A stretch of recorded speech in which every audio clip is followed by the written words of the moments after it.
Have you ever just sat quietly and wondered, why does everything feel so off lately? Why do the people I trusted feel distant? Why did that opportunity vanish when I needed it most? Why do even my heartfelt prayers feel like they're echoing into silence? It's easy to assume something's wrong with you, that maybe Allah's upset with you, that maybe you're being punished. But what if it's something else entirely? What if these shifts in your life are not rejections, but gentle redirections from the one who knows you better than you know yourself? Sometimes we beg Allah for change, for growth, for peace, for a closer connection with Him. But deep inside, we expect that change to arrive softly, with ease, with comfort. We don't expect it to come through heartbreak, silence, and uncertainty. But that's often how Allah works. Not to hurt you, but to awaken something deeper inside you. Maybe you're not being pushed away from something good. Maybe you're being pulled towards something better. Maybe that silence you feel right now is space. Space for you to finally hear your own soul, to hear the quiet call of your Lord. You weren't created to carry more than you can bear. That discomfort in your chest, the confusion in your mind, it's all seen, and it's all known. Nothing that happens to you is random. Not the losses, not the delays, not the changes. They are placed perfectly with wisdom and love, even if it doesn't feel like it right now. You see, we're so used to seeing blessings and things that look bright and successful. But what if the unanswered prayer was the mercy? What if the closed door was the protection?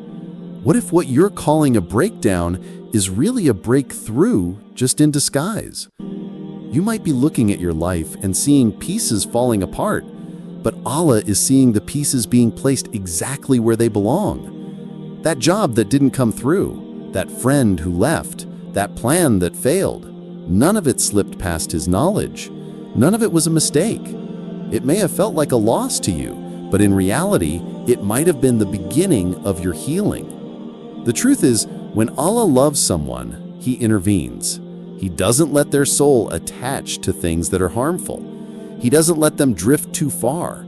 Sometimes that intervention feels like a storm, but later you realized it saved you from drowning in the wrong ocean. So instead of asking why this is happening, try asking what you're being prepared for.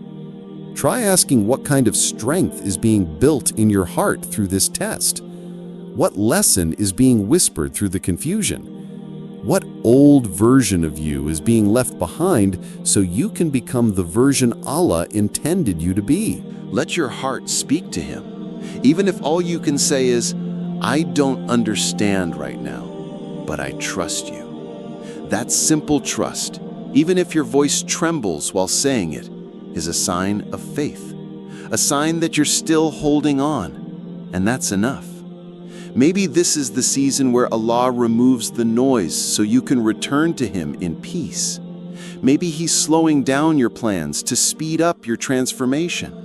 Maybe He's pulling you away from things you thought were right so He can give you something far better than you imagined. You are not being ignored. You are not being left behind. You are not forgotten. You are being gently, lovingly moved toward the path you were always meant to walk. Whatever is happening right now is not the end. It is the rearrangement of your story, a story written by the one who sees your tears, understands your silence, and responds to your pain even when you can't find the words. This confusion in your life, as heavy as it feels, might be the clearest sign that Allah is working on you. Not to break you, but to rebuild you. Not to distance you, but to draw you close. You don't have to figure it all out today. You just have to trust that there is wisdom in the unknown. Because sometimes the greatest mercy is not what you're given, but what you're taken away from.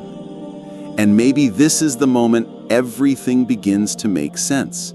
Not on paper, not in front of people, but deep inside your heart, where faith lives, where hope breathes, and where Allah is always near.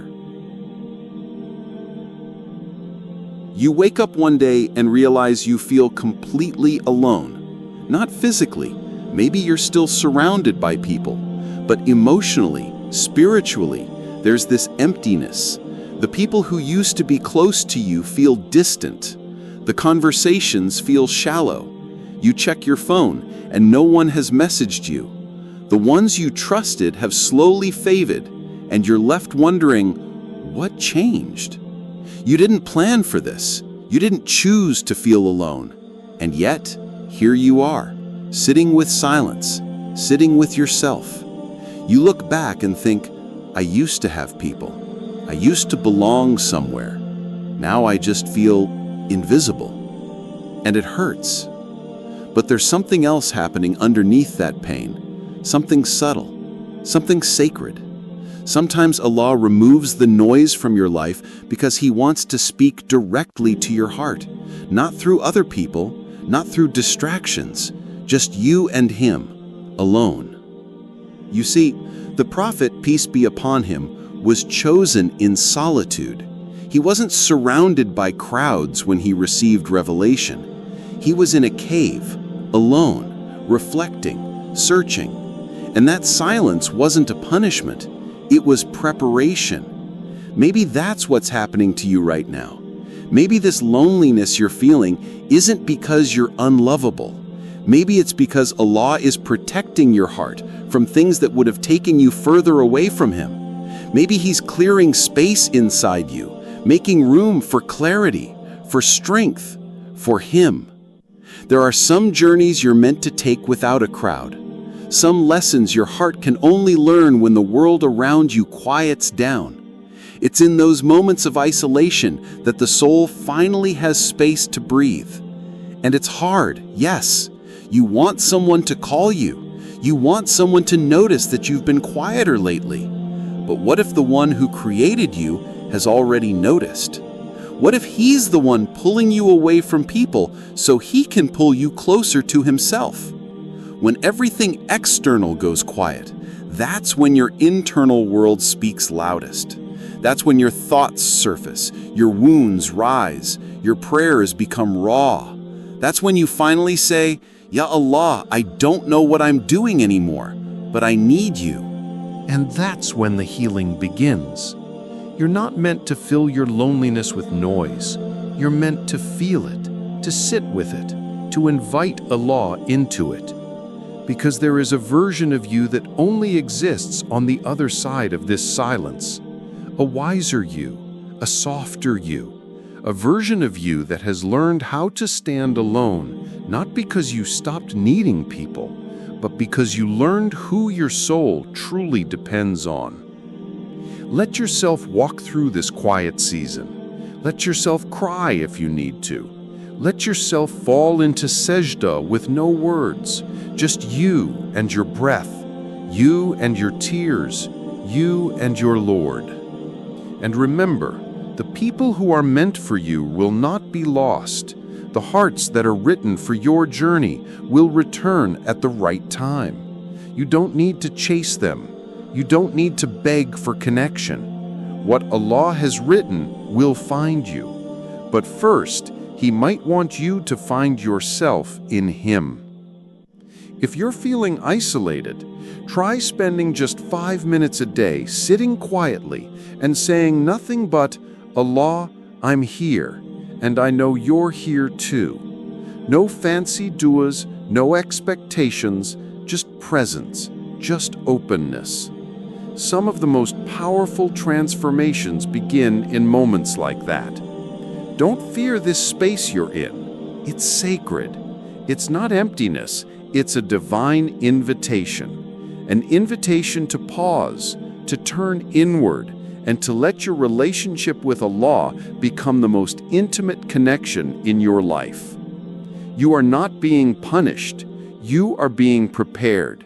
You are not forgotten. You are being chosen. And this quiet time may be the exact ground where your greatest spiritual awakening will begin. Stay with it. Stay patient.